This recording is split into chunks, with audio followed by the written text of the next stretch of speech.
Mateus, capítulo 14, a partir do verso 22, ouça com temor e tremor a palavra de Deus que nos diz assim. Logo a seguir, compeliu Jesus os discípulos a embarcar e passar adiante dele para o outro lado, enquanto ele despedia as multidões. E, despedida as multidões, subiu ao monte, a fim de orar sozinho. Em caindo a tarde, lá estava ele só. Entretanto, o barco já estava longe, a muitos estádios da terra, açoitado pelas ondas, porque o vento era contrário. Na quarta vigília da noite, foi Jesus ter com eles, andando por sobre o mar. E os discípulos, ao verem-no andando sobre as águas, ficaram aterrados e exclamaram: "É um fantasma!" E tomados de medo, gritaram. Mas Jesus imediatamente lhes disse: "Tende bom ânimo, sou eu, não temais." Respondendo-lhe Pedro, disse: "Se és tu, Senhor, manda-me ir ter contigo por sobre as águas." E ele disse: "Vem." E Pedro, descendo do barco, andou por sobre as águas e foi ter com Jesus. Reparando, porém, na força do vento, teve medo. E começando a submergir, gritou: "Salva-me, Senhor!" E prontamente, Jesus, estendendo a mão, tomou-o e lhe disse: "Homem de pequena fé, por que duvidastes?" Subindo ambos para o barco, cessou o vento. E os que estavam no barco o adoraram, dizendo: "Verdadeiramente és Filho de Deus." Vamos orar mais uma vez? Feche seus olhos. Senhor Deus, nós estamos diante da Tua palavra, Pai. Mais uma vez, nós estamos diante da Tua verdade, da Tua bondade, da Tua misericórdia, da Tua exortação. Senhor Deus, que o Senhor nos ajude não só a compreender todos os detalhes dessa passagem tão preciosa para a nossa vida, mas que nós consigamos, Pai, aplicar cada verdade Tua no nosso dia a dia. Senhor, em todos os lugares onde o Teu Evangelho está sendo pregado, Pai, nos lugares onde ainda não há fidelidade à Tua Escritura, que o Senhor levante homens, mulheres, jovens, faça, Pai, com que a Tua verdade chegue ao coração dos Teus.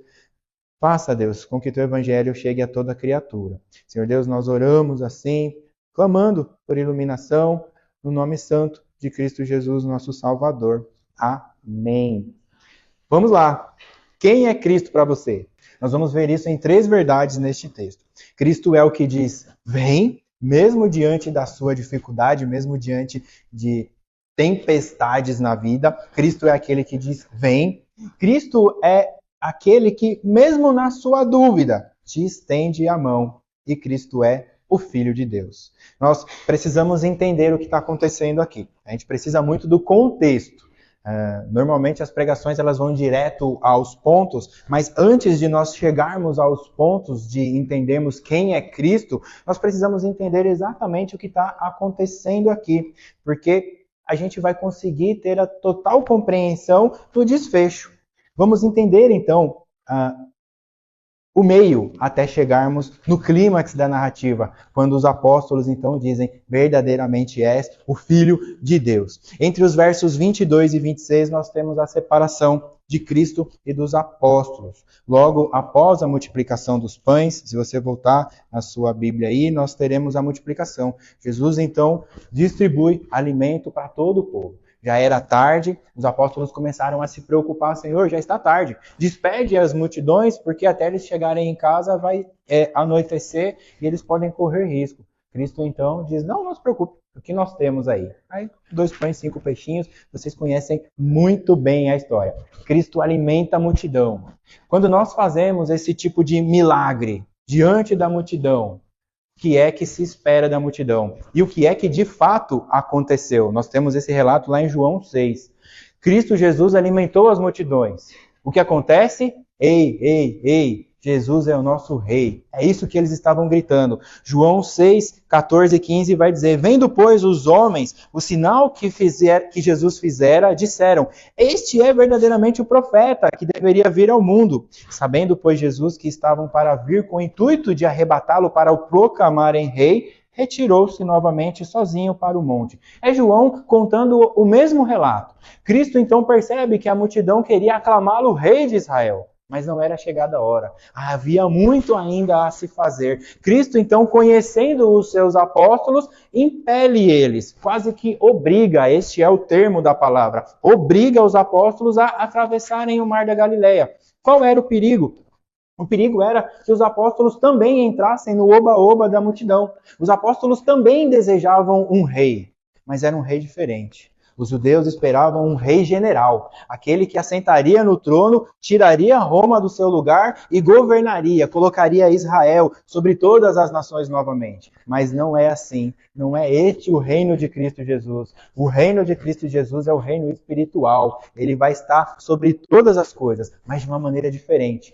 A multidão esperando um general, os apóstolos esperando um general, e de repente vem um que alimenta multidões. O grito de Jesus é o nosso rei começa a incomodar Cristo Jesus. Cristo Jesus, então, obriga os apóstolos a atravessarem o mar, também chamado de lago.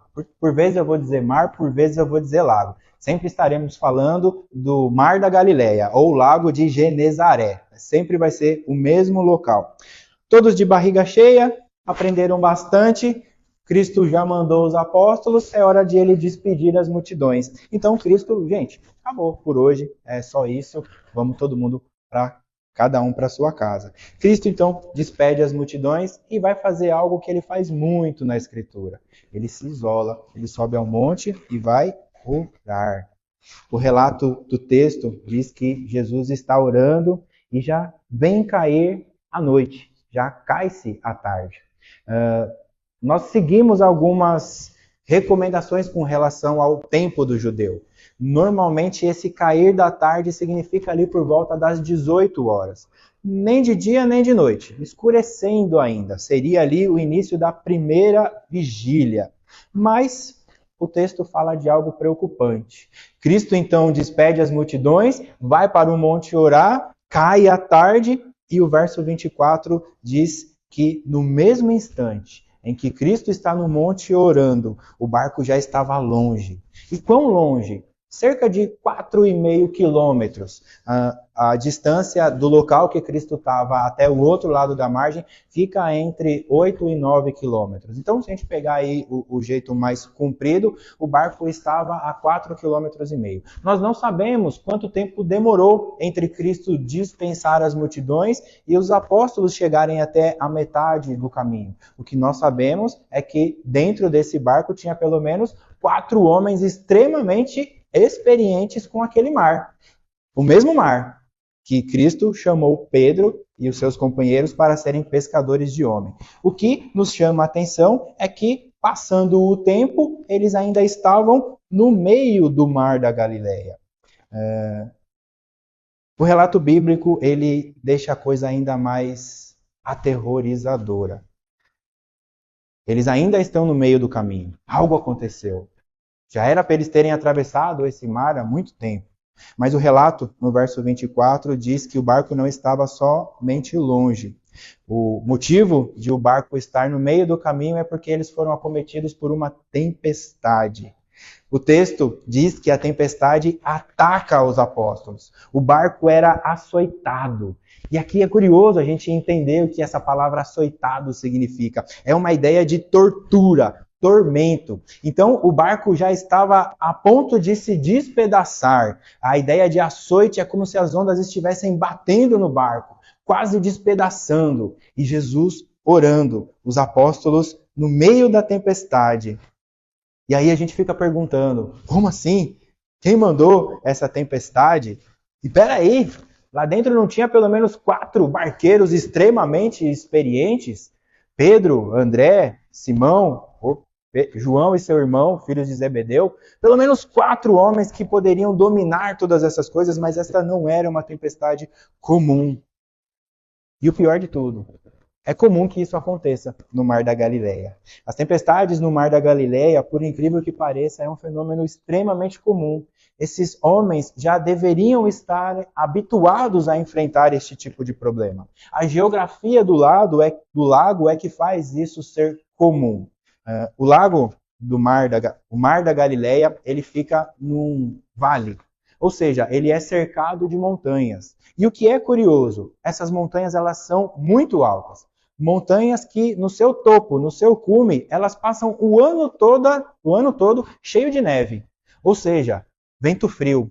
Quando o vento frio então desce pelas encostas das montanhas e chegam até a parte da Galileia que é tipo de um deserto quente, nós sabemos muito bem o que acontece quando o ar frio encontra o ar quente. Aqui em São Paulo a gente sofre demais com isso. Do nada, o céu se escurece, chove granizo, aquela tempestade que é terrível, trazendo muitos transtornos para a gente. Então, os apóstolos estão diante deste problema. Talvez você se lembre desta cena. Talvez você se recorde lá do capítulo 8. Irmãos, o mesmo lago, a mesma terrível tempestade, os mesmos homens, mas dessa vez não tinha Jesus dormindo. Dessa vez os apóstolos estavam completamente sozinhos, em meio à tempestade. O verso 25 diz que na quarta vigília da noite, eles veem algo estranho. Quando a gente pensa na quarta vigília da noite, nós estamos pensando no último tempo da divisão do tempo dos hebreus. Irmãos, muito provavelmente aqui é que fosse entre as 21 e 3. Na verdade, a gente está falando aqui que já era quase 6 horas da manhã. Irmãos, pensando um cenário mais tranquilo, bem tranquilo, nas possíveis divisão de tempos, os apóstolos estavam navegando das 9 da noite às 3 da manhã. 6 horas, lutando contra a tempestade. Mas nós podemos piorar esse cenário. O cenário pode ser mais caótico. Se nós entendermos as vigílias nos extremos, ou seja, a quarta vigília seria o último tempo e a primeira vigília às 18, nós temos das 18 às 6 horas da manhã. Irmãos, pensando nesse cenário, estes homens estavam há 12 horas lutando contra a tempestade, tentando atravessar o mar, exaustos, já não sabendo mais o que fazer. Este é o cenário. O cheiro de morte estava no ar. O barco sendo açoitado pela tempestade. O relato diz que os apóstolos acharam ter visto um fantasma. Talvez já viria o fantasma para buscar a alma. E tanto era o desespero. E não se assombrem com este relato. Assim como hoje em dia muitos acreditam nessa história de fantasmas e tudo mais, no século I isso era algo também muito infiltrado no imaginário popular. Mas eis que não era um fantasma. Cristo vinha caminhando sobre as águas. Não só caminhando sobre as águas. Cristo vinha dominando a natureza. Cristo vem andando por sobre as águas de encontro aos seus discípulos. Mais uma vez, não são os discípulos, não é o homem que vai até Cristo, é Cristo que vem até os homens, caminhando sobre as águas. Se antes, lá no capítulo 8, eles acordaram Cristo, Senhor, Senhor, não te importa que morramos. Desta vez, Cristo, de maneira perfeita, maravilhosa, milagrosa, toma a iniciativa e vai até eles. O verso 27 diz as palavras de Cristo Jesus. Tem de bom ânimo, não temais. Por quê? Porque o Eu Sou chegou, o Todo-Poderoso. É impossível nós não associarmos as palavras de Cristo Jesus com a nossa liturgia lá em Êxodo 3. O Eu Sou, aquele que comanda todas as coisas, o Criador dos céus e da terra, aquele que também comanda todo o mar, aquele que controla o vento e o mar. Quem é este? Este é o Eu Sou, o Todo-Poderoso. O Eu Sou diz, vai Moisés, eu serei contigo, não temas, eu vou libertar o meu povo por meio de você. O resto você sabe, de cor e salteado. Vêm as pragas, o mar se abre, as batalhas são vencidas por Cristo Jesus, coluna de fogo de noite, nuvem de fumaça à noite, a presença de Deus enchendo o tabernáculo e depois o próprio templo de Deus. Mas, como o povo no deserto, Pedro queria mais. Pedro queria mais. Pedro. Podia ter ficado quieto. Podia mais uma vez não ter sido a estrela. Mas é bom. É bom que Pedro tenha se comportado desse jeito. Porque nós vemos a graça de Deus. E a partir das ações de Pedro, então nós vamos refletir em 3 verdades. E vamos responder: quem é Cristo? Quem é Cristo para você? Primeiro, Cristo é o que diz, vem. os versos 28 e 29. Mais uma vez, ouça com temor e tremor. Respondendo-lhe Pedro, disse: Se és tu, Senhor, manda-me ter contigo por sobre as águas. E ele disse: Vem. E Pedro, descendo do barco, andou por sobre as águas e foi ter com Cristo Jesus. Apesar de parecer algo petulante e debochado, né, a gente costuma ver Pedro desse jeito, né? Pedro é impetuoso, tem algo belo aqui. Esse se que Pedro está usando, Senhor, se é mesmo o Senhor, me deixa ir até o Senhor. Esse se não é um se de dúvida. Não é um se de dúvida. Pensa só, se na cabeça do apóstolo Pedro realmente aquilo fosse um fantasma, ele ia se arriscar a colocar o pé no meio da tempestade? Então este se não é um se duvidando de que aquele era Cristo Jesus. Esse se era um se de certeza. Já que é o Senhor, eu quero estar junto de ti. E aí nós vamos chegar, gravem, lembra que eu falei pra gente ir gravando as cenas? A primeira cena que você deve gravar, Pedro voltando do barco e vendo Cristo Jesus na praia. E essa é uma outra cena. Pedro vê Cristo e não se aguenta. Cristo, eu preciso ir até o Senhor. Esse sim, então, é o sim não de dúvida, mas é um sim de confiança. Senhor, se és realmente o Senhor, deixe-me ir ter contigo. A resposta de Jesus é a mais louca, é a mais improvável, é a mais impossível. Cristo diz: vem, Pedro, vem. É maravilhoso quando nós vemos o amor de Deus sobre este apóstolo. Pedro então demonstra total confiança na resposta de Cristo. Vem, vem. Tempos antes, um certo centurião segue o mesmo raciocínio. Pedro confiou nas palavras de Cristo Jesus e se atirou ao mar e andou sobre as águas. Nós não devemos duvidar disso. O relato bíblico é enfático. Ele andou sobre as águas. Mas lá atrás, no capítulo 8 de Mateus, nós também temos um outro homem que confiou nas palavras de Cristo. Mateus 8, de 7 a 8 e depois o verso 10. Jesus lhe disse: eu irei curá-lo. Mas o centurião respondeu: Senhor, não sou digno de que entres em minha casa, mas apenas manda com uma palavra e o meu rapaz será curado. O verso 10. Ouvindo isso, admirou-se Jesus e disse aos que o seguiam: em verdade vos afirmo que nem mesmo em Israel achei fé como essa.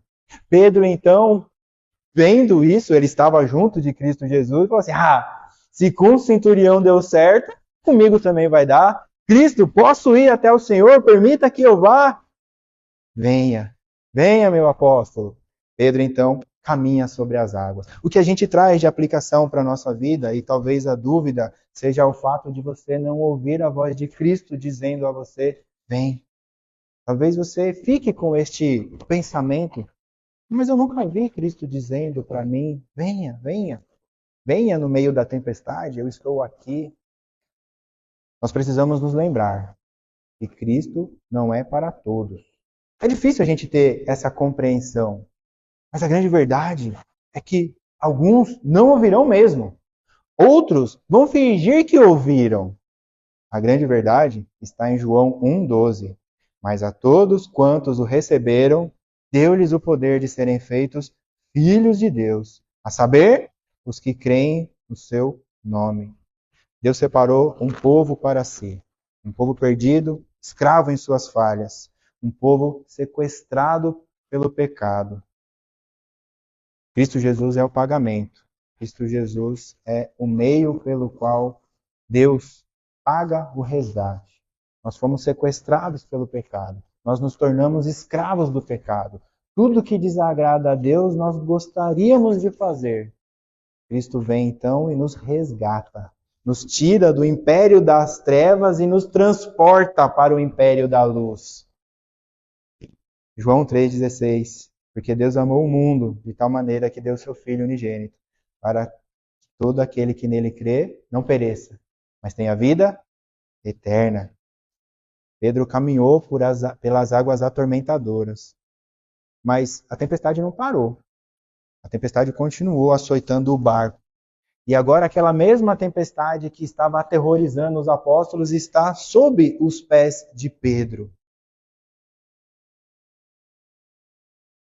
Pedro, então, vacila. Cristo Jesus disse: vem, Pedro. Pedro creu no chamado de Cristo Jesus. Qual é o chamado de Cristo Jesus? João 11, 25 e 26. Eu sou a ressurreição e a vida. Quem crê em mim, ainda que morra, viverá. E todo o que vive e crê em mim não morrerá eternamente. Crês isto? Você não está ouvindo Cristo dizendo: venha, venha. Talvez você não esteja crendo que Cristo é o caminho, a verdade e a vida. Se assim você crê, você vai começar a ouvir todos os dias Cristo te chamando para ler a Escritura, te chamando para orar, te chamando para participar de tudo que envolve o ensinamento de Cristo Jesus. Esse é Cristo dizendo: vem, vem, não há meios, não há meios de passarmos a semana inteira vivendo uma vida doida, longe de Deus, e achar que só o domingo vai resolver o nosso problema. Isso é ser fariseu, isso é auto-engano, isso é achar que você consegue resolver os seus problemas. Isso não é arrependimento. Você nunca vai ouvir Cristo dizer: vem, desse jeito. Você precisa crer em Cristo Jesus. Mas Pedro é Pedro. Pedro é belo, porque nos dá todos os exemplos. Ora Pedro adora, ora Pedro nega. Pedro perdeu o foco. Pedro se importou com o que estava ao redor. Pedro olhou para o problema, em vez de olhar e manter os olhos para aquele que tem todas as soluções. Se Cristo é aquele que nos diz: vem, Cristo é o que, mesmo na sua dúvida, te estende o braço. Os versos 30 e 31. Reparando, porém, na força do vento, teve medo, e começando a submergir, gritou: salva-me, Senhor! E prontamente Jesus, estendendo a mão, tomou-lhe, disse: homem de pequena fé, por que duvidastes? Pedro se perde nos barulhos do mundo. Pedro não se importa mais em manter o foco em Cristo Jesus. Ele se distrai com aquilo que não é prioridade. Veja bem, o ensino bíblico não diz que não é para nós fazermos as coisas do mundo. Pelo contrário, Deus nos deu muitas coisas belas e boas. As frutas, os lugares maravilhosos para nós passearmos, o momento de lazer. O grande problema, o grande inimigo é fazer disso prioridade. Em vez de eu me matar, em vez de eu viver a minha vida para adorar a Deus, eu me mato para viajar, eu me mato para comer bem, eu me mato para ser o melhor profissional. Isso não é prioridade. Isso é consequência de você ser um adorador de Deus. Quando você é um adorador de Deus, todas essas coisas vão acontecendo naturalmente. Afinal de contas, qual é a dificuldade de ser bem-sucedido? É muito óbvio. A gente estuda, trabalha. É assim. A gente não vai receber na nossa conta bancária uma herança. Espero que, pelo menos eu não tenho chance de receber herança. É difícil isso acontecer. Pode acontecer, mas via de regra não é assim que acontece. Naturalmente as coisas devem ser feitas do jeito que devem ser feitas. O problema é que a gente não prioriza. A gente começa a fazer ídolo de todas estas coisas. Pedro, então, ele se perde nos barulhos do mundo. O texto diz que ele teve medo. É curioso, eu gosto de nadar. Eu já contei para vocês aqui todos os meus relatos, né, envolvendo água. Eu ainda acho que um dia eu vou para a glória com algum problema com água. E é curioso, eu sempre gosto de ensinar a criança a nadar, porque eu entendo que é um medo que eles precisam perder. E é curioso, sempre que a gente vai em passeios e tudo mais, eu escolho lá uns 2, 3 e vem, pula, pula. E é curioso como as crianças têm medo. No começo elas não vêm de jeito nenhum. Ficam ali meio que querendo, ver o amiguinho fazendo, mas não vai, não vai. De repente elas vêm. Irmãos, uma vez que elas perdem o medo, aí vira perigo. Aí você tem que ficar de olho, porque aí já era. Pedro aqui, ele está com esse medo. Ele não está confiando. O que faz a criança pular em direção àquele que está chamando é porque ela confia. Então, primeiro a gente começa ali devagarzinho, pula bem pertinho e a gente vai se afastando. Daqui a pouco a criança está pulando sozinha, a gente fica doido procurando as crianças. Cristo estava chamando Pedro, mas Pedro não estava mais confiando em Cristo Jesus.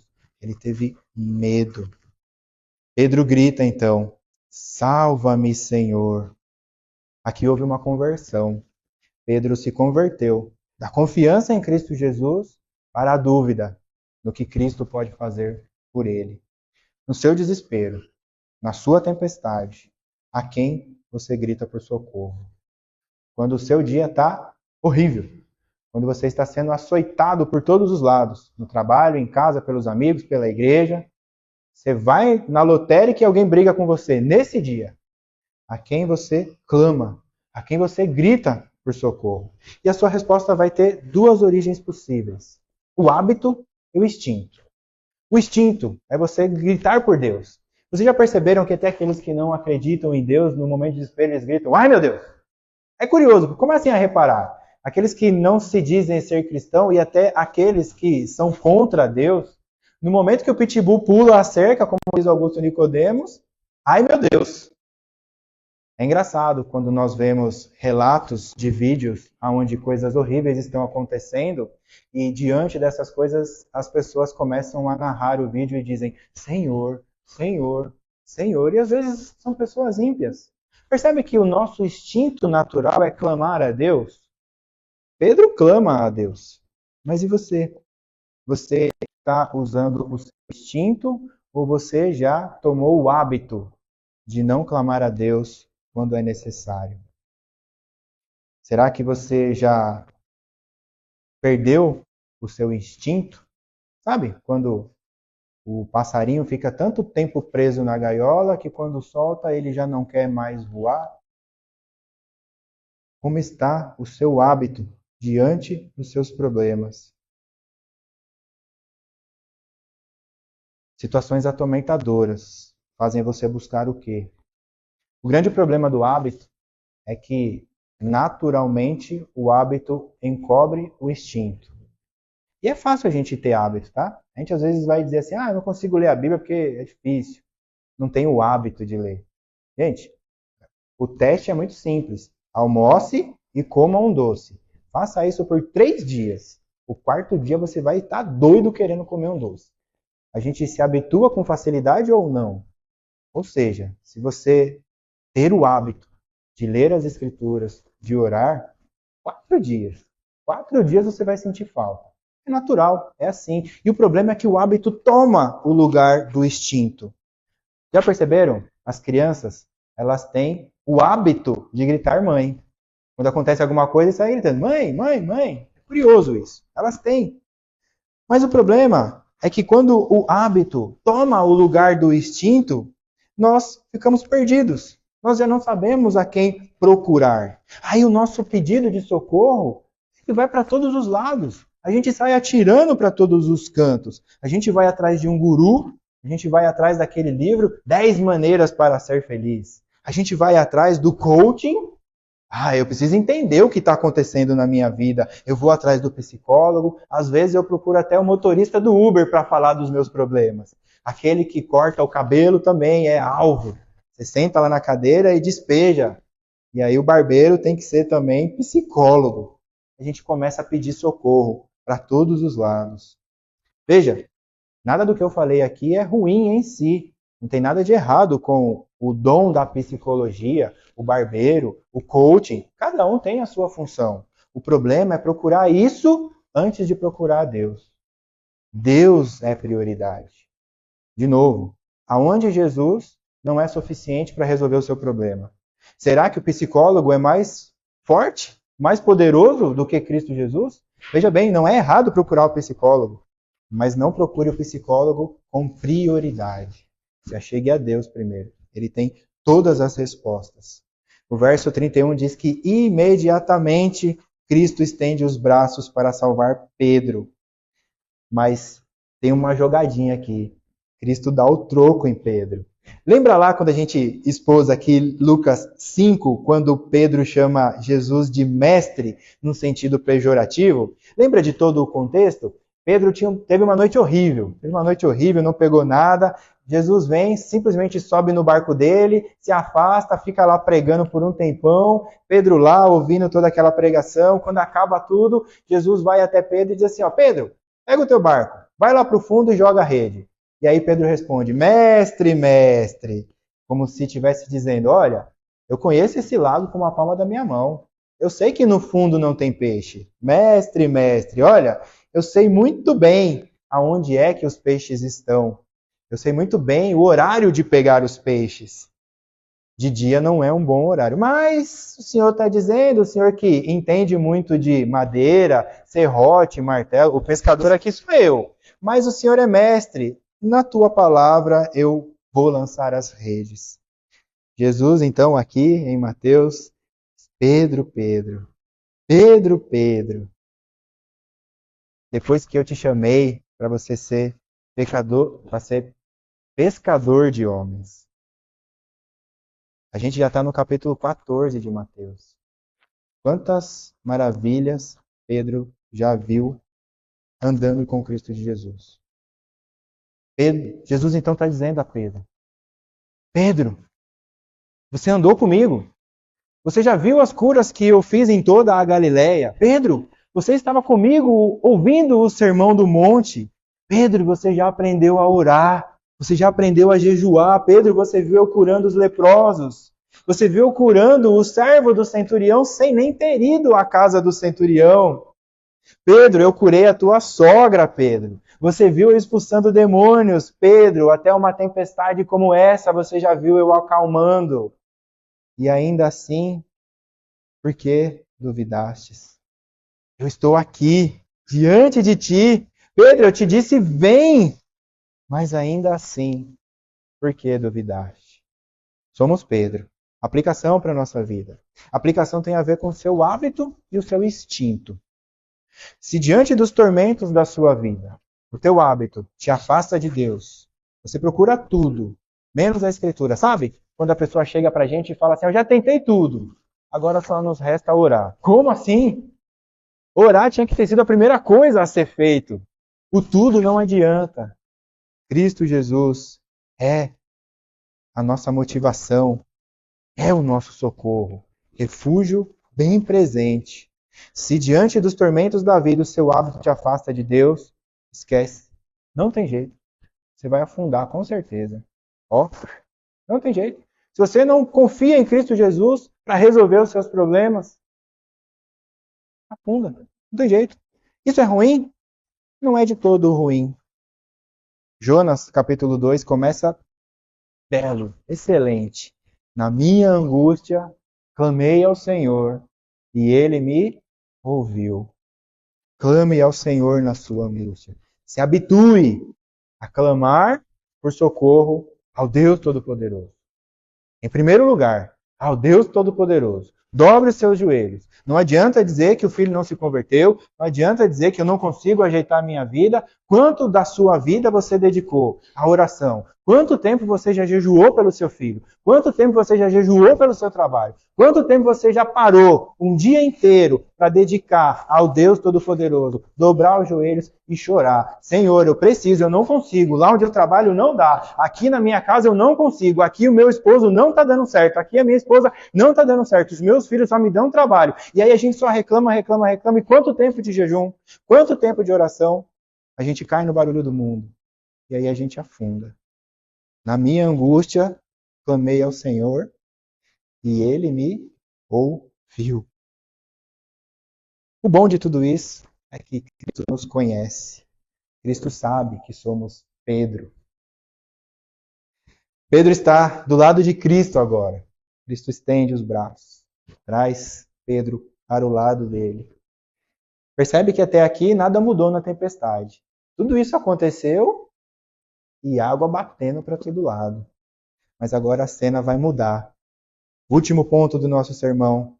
Cristo é o Filho de Deus, versos 32 e 33. Subindo ambos para o barco, cessou o vento. E os que estavam no barco o adoraram, dizendo, verdadeiramente és Filho de Deus. Pedro e Jesus sobem ao barco. Se Jesus havia mostrado todo o seu poder no capítulo 8, acalmando a tempestade, dessa vez ela cessa.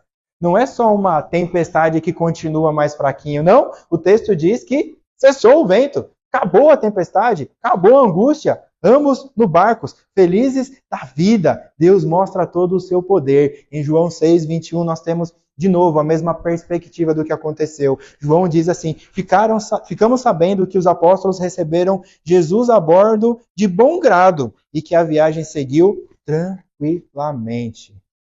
Se a gente pensar na pior hipótese, 12 horas remando para atravessar 9 quilômetros, a partir do momento que Cristo sobe ao barco, que cessam os ventos, a viagem seguiu tranquila. Cristo Jesus é o que vai fazer a gente andar tranquilo. Irmãos, que é que explica pessoas que têm a vida destruída, casamento destruído, doenças acabando com a saúde das pessoas. E mesmo assim essas pessoas continuam firmes e fortes, tranquilas. É incrível como alguns homens e como algumas mulheres conseguem caminhar com Cristo de maneira natural. A filha de um dos nossos professores do seminário faleceu. E todos os professores então entraram em desespero. É um professor muito idoso, muito experiente. Então os professores mais novos, eles foram ao velório e foram todos preocupados. O que é que a gente vai dizer para esse homem? Não tem nada que a gente diga para ele que ele já não saiba. Um pai enterrando um filho. Tudo ao contrário. E é belo ver como esses professores voltaram transformados. Eles disseram, nossa, a gente achou que a gente foi no velório para consolar, quando na verdade nós fomos consolados. Olha só, a diferença que é caminhar com Cristo. As coisas ruins vão acontecer. A gente não tem controle sobre todas as coisas. Coisas vão fugir do nosso controle. Cabe a nós mantermos a calma, sabendo que temos um Deus que cuida de cada um dos seus. Cristo orou, Cristo andou sobre as águas, Cristo habilitou Pedro a fazer o mesmo, Cristo cessou a tempestade, e o efeito de tudo isso nós vemos no verso 33. E os que estavam no barco o adoraram, dizendo, verdadeiramente és filhos de Deus. Nós estamos diante de um milagre. Milagres têm um propósito. Nunca um milagre vai acontecer por nada. Os milagres na Escritura fazem com que as pessoas adorem a Deus. Que elas acreditem que Cristo é o Filho de Deus. Mais uma vez, esse milagre cumpriu o seu propósito. Os que estavam no barco se prostraram, caíram aos pés de Cristo Jesus e o adoraram, dizendo, verdadeiramente, és o Filho de Deus. Os discípulos então reconheceram algo muito óbvio até este momento. Eles confessaram ter aprendido o que Deus já havia dito. Lá em Mateus 3,17, o próprio Deus dizendo, este é o meu Filho amado, em quem me comprazo. Deus dizendo, este é o meu Filho. E não só isso, quando nós andamos um pouco mais em Mateus 8,28, até os demônios já tinham dito isso. Que temos nós contigo, ó Filho de Deus. Deus já havia dito que Cristo era o seu Filho. Os demônios já haviam dito que Cristo era o Filho de Deus. Faltavam os apóstolos. Aquela pergunta do capítulo 8, quem é este que acalma o vento e a tempestade, é respondida agora. A calmaria da tempestade faz a adoração. Quem é este? Quem é este? Nós temos a resposta, então, verdadeiramente. O Filho de Deus. E aqui, pensa em Filho como sendo da mesma essência. Todas as vezes que Cristo dizia que era o Filho de Deus, os fariseus ficavam doidos da vida, porque eles entendiam que ser filho é ser da mesma essência, é ser igual ao Pai. Quem vê a mim, vê o Pai. Eles entendiam isso perfeitamente e queriam atacar Cristo Jesus. Os apóstolos aqui estão reconhecendo Cristo Jesus como Deus. O eu sou de Êxodo 3 é o eu sou que estava dentro do barco. Aquele que nos chama. Vem, vem. Quem é Cristo para você? É aquele que diz vem. Quem é Cristo para você? É aquele que mesmo na sua dúvida te estende a mão. Quem é Cristo para você? Cristo é o Filho do Deus vivo. Para a gente encerrar, você quer crer em Cristo? Saiba que crer em Cristo é extremamente arriscado. Crer em Cristo nos obriga a abandonar o barco. Crer em Cristo nos obriga a enfrentar as tempestades. Crer em Cristo nos obriga a manter o alvo. Se nós olharmos para o lado, se nós vermos a força do vento, o barulho das ondas, nós afundamos. Porque não depende de nós. Nunca dependeu. Cristo Jesus é o que nos segura. É possível andar sobre as águas? Qualquer idiota vai dizer que é impossível. É possível você ter a sua vida transformada? É possível a conversão de alguém que você ama? É possível? Talvez a gente diga que não. A grande verdade é que se você estiver com Cristo, qualquer mudança na sua vida e naqueles que estão ao seu redor vai acontecer. E você vai compreender que verdadeiramente Jesus é o Filho de Deus. Vamos ficar de pé para a gente orar?